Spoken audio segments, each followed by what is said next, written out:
শুভ সকাল। প্রতিদিনের pre market আপডেটে আপনাদের স্বাগতম। সূচক 18 পয়েন্ট বা 0.30% বেড়ে 5,778 পয়েন্টে দাঁড়িয়েছে।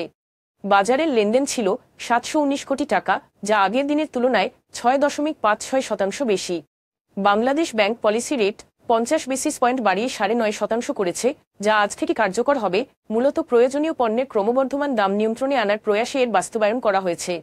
পলিসি রেট বৃদ্ধির ফলে ব্যাংকের সুদ হার আরও বেড়ে যাবে, যা জনগণকে তাদের খরচ কমাতে এবং চাহিদায় লাগাম টানতে বাধ্য করবে।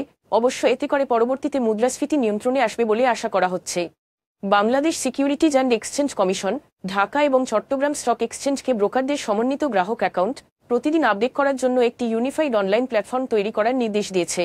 এই পদক্ষেপের লক্ষ্য হল স্বচ্ছতা বাড়ানো, এক্সচেঞ্জগুলি সিসিএ স্ট্যাটাস নিরীক্ষণ করে এবং অসামঞ্জস্যতার বিষয়ে অবগত করা। ক্রমবর্ধমান চাহিদা মেটাতে সরকার 1,40,000 টন সার ক্রয়ের অনুমোদন দিয়েছে।